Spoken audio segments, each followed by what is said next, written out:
అందరూ తయారున్నట్టే కదా. సరే మరిగా షురు చేసుకుందాం పాండ్రి ఇయాల్టి జోర్దార్ వార్తలు. తెలంగాణలో నిన్న ఒకటే నాడు ఫుడ్ పాయిజన్ అయ్యి 67 మంది గురుకుల విద్యార్థులు దావకాన్ల పాలైనరు కదా. ఇయాల ఇంకొకరికి కూడా గదే పరిస్థితి వచ్చింది. ఈ ముచ్చట తెలిసి వాళ్ళ ఆరోగ్య పరిస్థితి ఎట్లున్నదో తెలుసుకుందామని పోయిన హరీష్ అన్న సర్కార్ను గట్టిగానే అరుచుకున్నాడు. మరిగా ముచ్చట్ల మీద నజరేద్దాం పాండ్రోల్లా. థర్స్డే నైట్ పెరుగు తిన్నాక ఇబ్బంది అయిందా? మరి ఎప్పుడు వచ్చేది హాస్పిటల్? నైట్ అంతా మీరు పెయిన్తో ఉన్నారా? మరి ఎప్పుడు తీసుకొచ్చారు హాస్పిటల్? హైదరాబాద్ పట్నం హైటెక్ సిటీ దగ్గరలున్న చంద్రునాయక్ తండా సర్కార్ బల్లె 44 మంది విద్యార్థులకు, బాగులింగంపల్లి మైనారిటీ గురుకుల బల్లె 23 మంది విద్యార్థులకు ఫుడ్ పాయిజన్ అయింది కదా. ఈగీళ్లకు కింగ్ కోటి దవాఖాన్ల కొందరికి, నీలోఫర్ దవాఖాన్ల కొందరికి చికిత్స ఎత్తున్నారు. చంద్రునాయక్ తండా బడి పిల్లలకు కొండాపూర్ సర్కార్ దవాఖాన్ల చికిత్స ఎత్తున్నారు. ఇగియాల మాజీ ఆరోగ్య శాఖ మంత్రి కింగ్ కోటి దవాఖానకచ్చి పిల్లలందరినీ పరామర్శించిండు. ఫుడ్ పాయిజన్ ఎట్లయింది, అక్కడి పరిస్థితులు ఏందనేది తెలుసుకున్నాడు. ఆటంక దవాఖాన బయట గిట్ల మాట్లాడకచ్చిండు. నీ పాలనలో ఈ 2 ఏళ్లలో 116 మంది పిల్లలు చనిపోయింది. పాము కాటు, కుక్క కాటు, ఎలుకలు కొరుకుడు, కరెంటు షాకులు కొట్టుడు, కలుషిత ఆహారం తిని 116 మంది పిల్లల్ని పొట్టన పెట్టుకున్నావు రేవంత్ రెడ్డి. ఇంకెంతమందిని చంపుతావు? 2 ఏళ్లలో 116 మందిని చంపినా కూడా నీకు ఇంకా కనునిప్పు అయితలేదా? చీమ గుట్టినట్టు అయితలేదా? ఇంకా పిల్లల మీద నీకు కనికరం రావడం లేదా? ఇప్పుడు ఒక తల్లి చెప్పింది నాకు లోపల, అమ్మ పేరు ముస్లిం అమ్మ, కేసీఆర్ సాబ్ ఉండంగా ఇట్లా ఎప్పుడు కాలేదు సార్, ఆయన మా కోసం ఈ స్కూళ్ళు పెడితే మేము నమ్మి ఇలా జాయిన్ చేసినాం సార్, ఈ రేవంత్ రెడ్డి వచ్చి ఇంకా గిట్ల అవుతుంది అని ఒక తల్లి, ఒక అమ్మాయి తల్లి నాకు చెప్పుకుంటూ కేసీఆర్ని యాడ్ చేసుకున్నది. ఆ రేవంత్ రెడ్డిని గట్టిగా అడుగుండ్రి సారు అని నాకు చెప్పింది. ఒక తల్లి చెప్పింది నాకు ఈరోజు. ఇంత దుర్మార్గంగా నీ పాలన ఉన్నది. ముఖ్యమంత్రి, మంత్రులు ఫుట్బాల్ ఆడే దాంట్లో బిజీగా ఉన్నారు. ఇంతమంది పిల్లలు దవాఖాన్ల పాలైతే ఈ సర్కార్కు షీమ గుట్టినట్టు కూడా అయితలేదు. ఒక్కసారైనా వచ్చి పరామర్శించడానికి టైం లేదా అని ప్రశ్నించిండు. మెస్సీతోటి ఫుట్బాల్ ఆడేటందుకు 100 కోట్లు ఖర్చు పెడుతున్నాడు ఈ ముఖ్యమంత్రి. 100 కోట్లతోటి ఫుట్బాల్ ఆడే కంటే పిల్లలకేదైనా మంచి హాస్టల్ కట్టి కడుపు నిండా మంచి బువ్వ పెట్టచ్చు కదా అని సలహా ఇచ్చిండు. రేవంత్ రెడ్డిది విజన్ 2047 కాదు, పాయిజన్ 2047 అని ఎడ్డిచ్చిండు. హోర్డింగ్ల మీద, పత్రికలలో మాత్రమే తెలంగాణ రైజింగ్, పిల్లలు మాత్రం దవాఖాన్ల బెడ్ల మీద ఫాలింగ్ అని కోపానికి వచ్చిండు. విద్యాశాఖ మంత్రికం ముఖ్యమంత్రి రేవంత్ రెడ్డి సారు ఇదివరకు పిల్లలు దవాఖాన్ల పాలైనప్పుడే ఇంకో పారి ఇసొంటి జరగకుండా చూసుకుంటామని చెప్పిర్రు. అయినా కూడా ఇప్పుడు గింతమంది పిల్లలు ఒక్కటే పారి అవస్థ పడే పరిస్థితి వచ్చింది. కాబట్టి జర్ర ఇప్పటికైనా సర్కారు బల్లల సౌలతులు మంచిగా చేయుర్రి, పిల్లల గోసలు తీర్చి వాళ్ళు గొప్పోలయ్యేటట్టు చూడుర్రి. రెండో విడత సర్పంచ్, వార్డు సభ్యుల ఎన్నికల జాతర దగ్గర పడ్డది. అయితరమే ఓట్లు కాబట్టి ప్రచారం పరుగులు పెడుతుందో అల్లటప్పగా సాగుతలేదు ప్రచారం. గుర్తులను ఓటర్లు గట్టిగా గుర్తుంచుకునేటందుకు పోటీ చేస్తున్న అభ్యర్థులంతా గుర్తులను పట్టుకునే పబ్లిక్ నడుమకు పోతున్నారు. అట్లా గీడ ఊళ్ళే గౌను గుర్తు మీద పోటీ చేస్తున్న అభ్యర్థి ప్రచారం చూస్తే నవ్వుకుంటారు పక్క. ఎడిటర్ అన్న ఇక ఈడియో ఇడివేయిగా. గౌను దొడిగిండు, మెడల గొలుసేసిండు, సౌర వేసుకున్నాడు. సౌర మూసిపోకుండా ఓ బట్ట పేగు చుట్టి చిగల పువ్వు కూడా పెట్టుకున్నాడు. గమ్మతున్నాడు కదా. కూటి కోసం కోటి విద్యలు అన్నట్టు, ఓట్ల కోసం తీరు తీరేషాలు అన్నట్టు. కాక ఓట్ల కోసం వేసిండి ఏషం. అరే ఇవ్వలే బాపు, నువ్వింత టాలెంట్గున్నావు అనుకుంటాన్రు కదా. ఈ కాకది నారాయణపేట జిల్లా కోయిలకొండ మండలం షేరి వెంకటాపూర్ ఊరు. పేరు నారాయణ గౌడ్. రెండో విడత జరగబోతున్న పంచాయతీ ఎన్నికల్లో 1వ వార్డుకు పోటీల నిలుసున్నాడట కాక. ఇక ఈయనకు తగ్గట్టే ఎన్నికల సంఘం గౌను గుర్తు కేటాయించటాళ్లకు అందరికి మంచిగా గుర్తుండాలని అదే గౌను దొడుకొని చేస్తున్నాడు ప్రచారం. గమ్మతున్నది గదనుల్లా కాక గెటప్పు. ఇక ప్రచారం అంటే ఏదో అట్లా ఇండ్ల పొంటి తిరుక్కుంటా ఓటేయమని ఓరుడు కాదు. అగో చూడుండ్రి కాక ప్రచారం ఎట్లా నడుస్తాందో. ఏమైనా జనాల నాడి గట్టిగా పట్టుకున్నాడుల్లా కాక. వాడకట్టోళ్ళందరినీ సంబురంలో ముంచి ఓట్లన్నీ గంపగుత్తకే పడేటట్టు భలే ప్లాన్ చేసిండు పోన్రి. మరిగా 1వ నెంబర్ వార్డులో జనాలు కాకను గెలిపిస్తారో లేకుంటే కాక గెటప్ను చూసి టైం పాస్ చేసి సప్పుడు చేయకనే ఉంటారో చూడాలే. ఐతారం నాడు ఏమైతుందో మరి.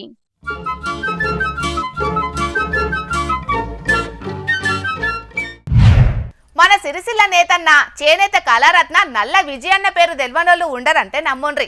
అంత ఫేమస్ మరి మన దిక్కు ఆయన. అగ్గిపెట్టెల పట్టే చీరలను నేసుట్లా తండ్రిని మించిన కొడుకని మస్తు పేరేలిండు. ఇయే కాదు, అగ్గిపెట్టెల పట్టే బంగారు చీరలను, రంగులు మారే పట్టు చీరలను నేసిండు.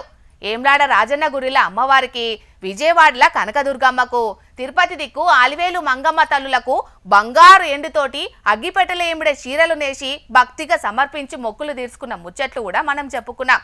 ఇప్పుడు గదే కళ్ళతోటి రాష్ట్రం పతారను దున్యాకు తెలిపే గొప్ప కార్యాన్ని ముంగటేసుకున్నారు. చూడుండ్రి విజయన్న ఏం చేసిండో. విజయన్న తయారు చేసిన కళాఖండాల ముంగట గీ శాల్వ ఏ పాటిది, దీంట్లో అంతగానం ఏముంటదని పారేషాన్ కాకుండ్రి. చేతనేసే మగ్గాల మీద చిన్నపాటి డిజైన్లు, అల్కటి ఆకారాలు అచ్చేసుడు కష్టం. అసంటిది క్యూఆర్ కోడ్లంటే చిన్న చిన్న డబ్బాలు పొల్లు పోకుండా 15 రోజులు రాత్రింపవలు మస్తు తిప్పలు పడి శాలువాను నేసిండు. గీ క్యూఆర్ కోడ్లను స్మార్ట్ ఫోన్లతోని స్కాన్ చేయంగానే తెలంగాణల పేరెళ్లిన దేవుని గుళ్ళు, తోపు కట్టడాలు, తెలంగాణ కట్టుబాట్లు, తెలంగాణ తొలి సీఎం కేసీఆర్ ఏలువాడిలా కట్టిన యాదగిరిగుట్ట కొత్తగుడి, కాళేశ్వరం ప్రాజెక్టు, మిషన్ భగీరథ సోంటి ప్రాజెక్టుల ముచ్చట్లన్నీ పూసగుచ్చినట్టు ఇంటర్నెట్లకెళ్లి ఒక్కొక్కటిగా వెళ్తాయన్నట్టు.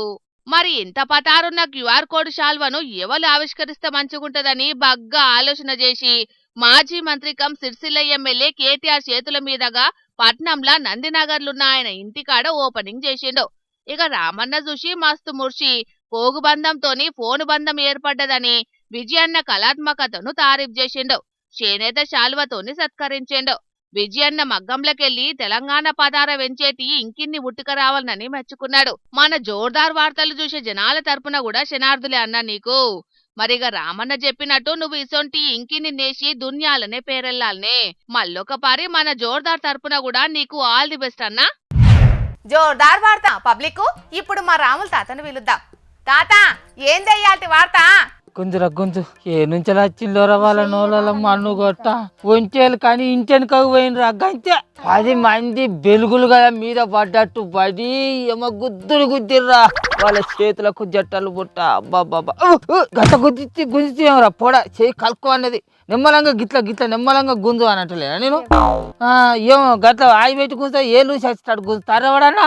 అగో ఏమైంది తాత? కంతలన్నీ కమిలిపోయినాయి, మూతి ముక్కు నలిగిపోయింది. ఎందుకు? ఎవరితోని పంచాయతీ కొలుసుకున్నావే అది చెప్పు. అరే వచ్చిన ఆయన బుజ్జి ఒక 1000 రూపాయలు డబ్బరాజు కానీ పలక ఫోన్ పోయి కొట్టవా పుణ్యం ఉంటుంది. దాకాలకు పోయి చూయించుకోండి. దెబ్బలకు నేను రేవు కచ్చేటట్టు లేనే. వాళ్ళ చేతులకు జట్టలు పుట్ట అయిపోయింది. నా పని మొత్తం అయిపోయింది. ఇంతకి ఏమైందో చెప్పు ముసలోడా. ముసలిది కదా మూలిగినట్టు మూలుగుతా ఉంటావు. ఏమని చెప్పాలి నేను? ఆ చెప్పుడు చెర్ల చేరా. మొన్న ఎలక్షన్లలో మన కులంలో వాడు రాజుగారు సర్పంచ్కి పోటీ చేసిందని ఆ ప్రచారంలో వాని వెనకమర్ర నేను తిరిగినా కదా. అగో అది కడుపులో పెట్టుకొని ఆ పాచోళ్ళు ఈ పాచోళ్ళు ఇద్దరు కలిసి మా ఇంటి మీద పడి నన్ను ఏవో కుమ్మిళ్ళే. వాళ్ళ కడుపులలో కావిళ్ళు కాదా ఇక చూడు ఏడికాడికి కావిలిపోయినాయి. అగో వాళ్ళకేం పుట్టిందంటనే నిన్ను కొట్టేటందుకు? వాళ్ళకి చేతులు ఎట్లా వచ్చినాయి అంటనే? వాళ్ళను బొందలగడ్డకు పెట్టా. మన కులంలో పోటీ చేసిన రాజుగాడు సర్పంచ్గా గెలిచిండనే కడుపు మంటను కడుపులో పెట్టుకొని వాళ్ళ నోళ్ళ మన్ను కొట్ట ఇండ్ల మీద పడి దొరికినట్టే ఉరికించుకుంటా వచ్చి రేంచను. వాళ్ళ కడుపులలో పాసికాళ్ళు పోయి వాళ్ళ నోట్ల మన్ను కొట్ట వాళ్ళని బొందలగడ్డకు పెట్ట. ఇంతకు మన రాజన్న ఏ పార్టీ తరపున గెలిచిండు మరి? ఏ పార్టీ లేదు, స్వతంత్ర అభ్యర్థిగా పోటీ చేసి సర్పంచ్గా గెలిచిండు. జనాలు కూడా ఆ పార్టీకేంది ఈ పార్టీకేంది వేసేది, ఈ రాజుగాడు మస్తు మంచోడు అని ఆ పార్టీలలో ఎన్ని కోట్ల కీసాలు పోసినా, ఎన్ని బిర్యానీ పుట్టాలు ఇచ్చినా, ఎన్ని రూపాయల నోట్లు వంచినా కూడా ఎవ్వి లెక్క చేయకుండా మా రాజుగానికి ఓట్లు గుద్దిళ్ళు సర్పంచ్గా గెలిపించింది. మరి అసొంటప్పుడు ఆ జనాల తీర్పును ఈ పార్టీలో గౌరవించాలన్నా అద్దా? అయ్యో మనల్లా మనం ముచ్చాడా చెప్పు? అది కడుపులో పెట్టుకొని కడుపు మంటతోటి మా ఇళ్ళ మీద వాడి కొడతారా? ఇది పద్ధతేరా? ఇలా నోళ్ళ మనుగొట్ట ఇక గీ చిన్న పొలగాళ్ళకు తెలిసినంత తెలుస్తలేదు బచ్చవాళ్ళకు. ఇట్లా మన ఒక్క ఊళ్ళనే కాదే తాత, చాలా ఊళ్ళల్లో గిసొంతి కథలే నడుస్తున్నాయట. సర్పంచ్గా గెలిచిన వాళ్ళని చూసి ఓర్వలేక కర్మ పార్టీల బుడ్డ లీడర్లు ఓట్లేసిన వాళ్ళ ఇంటి మీదికి, సర్పంచ్గా వార్డు నెంబర్గా గెలిచిన వాళ్ళ మీదికి దౌర్జన్యానికి పోతుందట. ఓ ఊర్లోనైతే కత్తులతోనే దాడి చేసినట్టనే. చిచ్చే ఇది ఏం పద్ధతి అన్నట్టు చెప్పు. అరే శాంతియుతంగా జరగాల్సిన పల్లెలలో ఓట్లను గిట్లా కత్తులతోటి కట్టెలతోటి బెదిరించి ఓట్లు సంపాదించుకుంటే ఏమవుతుంది? ఈ చోటు లొల్లు పుట్టిస్తే ఏమవుతుంది చెప్పు? అరే వాళ్లకు ఓ రోజు రాదా? ఇతర తరిమి కొచ్చే రోజు వాళ్ళకు కూడా వస్తుంది అనేది ఆలోచించుకోవాలన్నా వద్దా? ఎప్పటికొకటే రోజులు ఉంటాయా? గంత సోయి ఉన్నోళ్ళు అయితే గిసొంటి దాడులు చేస్తారానే? అత్తది కొన్ని రోజులైతే కోడలికి కొన్ని రోజులు రావా? ఇది కూడా గంతే. అందరికి కాలమే సమాధానం చెప్తది. అంతే అంతే. ఒకప్పుడు పట్టణాలలో ఇసొంచి రాజకీయాలు నడిచేదాట. ఇప్పుడు ప్రశాంతంగా ఉన్న పల్లెలకు ఇసొంచి రాజకీయాలు తీసుకొస్తాను. మరి కొద్దిగా సోయిండద్దా ఈ పల్లెలలో ఉండే పెద్ద మనుషులు అనేటోళ్ళకు? ఏం పద్ధతి అన్నట్టు ఇది? అరే ఇవాళ వీళ్ళ వంత అయింది, రేపు పోరగాళ్ళ వంత అవుతుంది. పొలగాళ్ళు వీళ్ళని చూసి నేర్చుకొని మరి వాళ్ళు కూడా ఇదే పాటిస్తారనే సోయిండద్దు ఈ పెద్ద మనుషులు ఈ ఇండ్ల మీదకి లొల్లులు పంచాయతీలకు వచ్చే బయటబాజిగాళ్ళకు. ఏం చేస్తామే మరి? అన్ని తెలిసినోడు అణిగి మణిగి ఉంటే ఏం తెలియనోడు ఎగిరెగిరి దుంకుతున్నాడు ఈ స్థానిక ఎన్నికలల్లా. అయ్యే ముద్దిగాడు కానీ బుడ్డ లీడర్లు కూడా మూరేడు ఎత్తే గుర్తాలంచినా ఊళ్ళో పంచి వాళ్ళ లీడర్లు అయితేనేమో వేరే పార్టీ లీడర్లను ఇష్టం వచ్చినట్టు బూతులు తిట్టచ్చట. కానీ వేరే పార్టీ లీడర్లు ఏమో వీళ్ళ పార్టీ లీడర్లను ఒక్క మాట అన్నా కూడా కారాలు మీరాలు దుస్తుకుంటా సంగడ బింగడ ఎగురుకుంటా వాళ్ళ ఇంటి మీదకి దౌర్జన్యాలు అవ్వతాలు. ఇది పద్ధతేనా? ఇది ఇది ఇది ప్రజాస్వామ్యంలో న్యాయమైన ముచ్చటేనా? చెప్పిగా నువ్వే. అన్ని దిక్కులా ఇసొంటి రాజకీయాలే రాజమెళ్తున్నాయి. ఏం చేస్తాం మరి?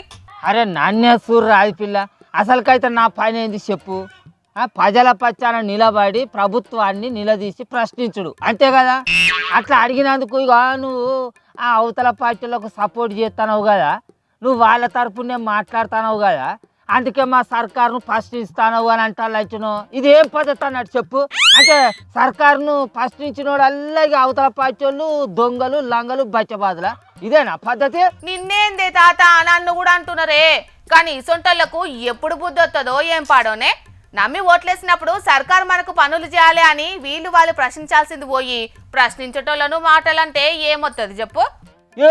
ఏడబోతే మనకేంది అన్నోడే నిమ్మలంగా ఉంటాడు, 4 మెతుకులు తిని మంచిగా మలుసుకొని సపరేట్గా పట్టాడు, ప్రశాంతంగా ఉంటాడు. ఆ రాజుగాడు జరంత మంచోడు, ఓ 4 తీర్ల ముచ్చట్టు తెలిసినోడు, ఊరికి మేలు చేస్తాడు. వాడు సర్పంచ్ అయితే ఊరు కూడా మంచిగా ప్రశాంతంగా ఉంటుంది అని వాడిని వెనక మర్ర తిరిగి ప్రచారం చేసిన గంటే గదానికి గిట్ల గిట్ల గిది పద్ధతేనా ఇది?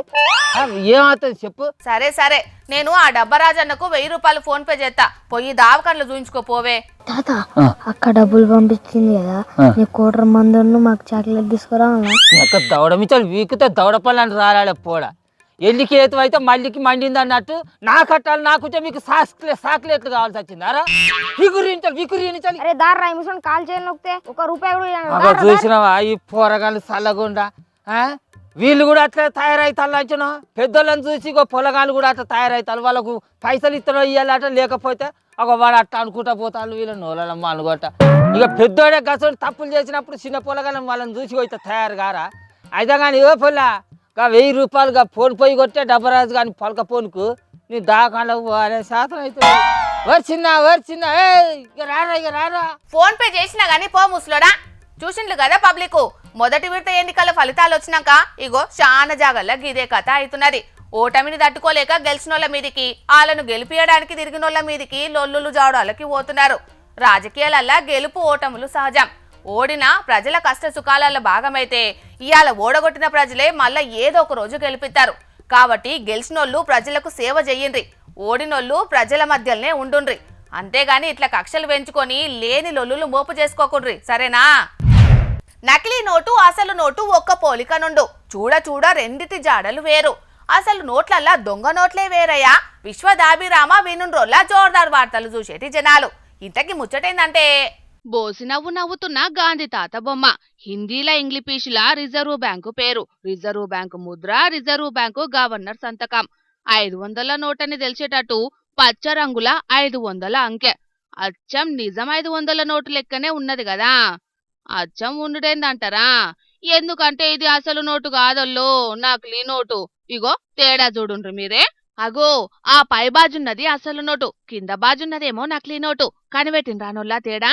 అసలు నోటు మందం ఉంటే నకిలీ నోటు పల్సగున్నది. అసలు 500 నోటుకు అటుపక్క ఇటుపక్క 5 గీతలుంటే నకిలీ నోటుకు ఒక్క పక్క 4 గీతలే ఉన్నాయి. అట్లనే ఆ 3 సింహాల బొమ్మ కూడా చక్కగలేదు చూడుండ్రు పారి. రాజన్న సిరిసిల్ల జిల్లా వేములవాడలనటగిరి ఓ మహిళా సంఘ పొల్లు వసూలు చేసిన వడ్డీ పైసలు బ్యాంకుల కట్టేటందుకు పోతే అగో ఆడ బయటపడ్డదట గీ బాగోతాం. నకిలీ నోట్లు ఎవలిచ్చి పాడుపడుతున్నారో గాని ఊకూకే గిదే కథనట ఈడ. ఇప్పటికీ 2-3 మాటల గిట్లనే అయ్యేటాలకు వడ్డీ పైసలు వసూలు చేద్దామంటేనే బుగులు పుడుతుందట గ్రూప్ లీడర్లకు. మరి కాదా? దొంగ నోట్లు ఇచ్చినోళ్ళు మంచిగానే ఉంటారు, వాళ్ళకేం పుట్టింది? ముద్దకు ముద్ద బ్యాంకుకు కొంటపోయినోళ్ళకే ఉంటది పరేషాను. దొంగతనం చేసినట్టే అయితది. చదువుకొని కొంచెం ఎక్కువ జ్ఞానం ఉన్నోళ్ళైతే ఏది అసలు నోటో ఏది నకిలీ నోటో ఉట్టిగానే పసిగట్టొచ్చు గాని నకిలీ నోటును ముసలోళ్ళు చదువుకున్నోళ్ళు పసిగట్టుడు కష్టమేనోళ్ళా. అందుకే ఇగో పబ్లికు, నోటు బాగా పలసగనిపిస్తే జర ఎవరికన్నా చూపేండ్రి. నోటు మీద బొమ్మలు మస్క అనిపించినా నోటుకు తగ్గట్టు రెండు పక్కల గీతలు లేకపోయినా జాగ్రత్త పడుండ్రి. ఏమంటున్నాం? మతం గురించి ప్రచారం చేసుకున్నాడు తప్పు కాదా అంటాంది మన రాజ్యాంగం. ఎవరి మతం వాళ్ళకి గొప్పే, కానీ పని గట్టుకొని కొందరు కావాలనే చెయ్యగోడని జాగలు చేస్తుంటారు మత ప్రచారం. తిరుపతి ఎస్వి ప్రభుత్వ పాలిటెక్నిక్ కాలేజీలా ఓ మేడం గట్లనే చేస్తే దాని మీద ఇప్పుడు దుమ్ము దుమారం అవుతాంది. ఇంతకు మేడం ఏం చేసిందో మీరే చూడుండ్రోలా. తమ్ముడు, అమ్మ, నాన్న యేస్తు ప్రభువు, తల్లి, అక్క, అన్న యేస్తు క్రీస్తు. ఇవేం కొత్త తరిక పాఠాలు, ఇదేం కొత్త తరిక చదువు అనబోతున్నారా? కొత్త తరిక పాఠాలేం కాదు, కాకుంటే మత ప్రచారాన్ని ఈ తరికల చేస్తున్నది మేడం. అది కూడా ఎక్కడనో కాదు, తిరుపతి ఎస్వి ప్రభుత్వ పాలిటెక్నిక్ కాలేజీలా ఏకంగా బోర్డు మీదని యేసుక్రీస్తు గురించి రాసింది. అట్లనే ఈమె తెలుగు పండితురాలు గిట్లా అనుకునేరు. కాదు కాదు, మాధవి అనే ఇంగ్లీష్ లెక్చరర్ తెలుగులా అన్య మతాలకు సంబంధించిన పదాలు రాయంగల్నే దాంట్లున్న విద్యార్థులు ఈడియో తీసుట్లా ఈ ముచ్చట బయటికొచ్చింది. ఇక ఈడియోలు సోషల్ మీడియాలో వైరల్ అయ్యేటాలకు విద్యార్థులు, తల్లిదండ్రులు మస్తుకో పనికొస్తున్నారు.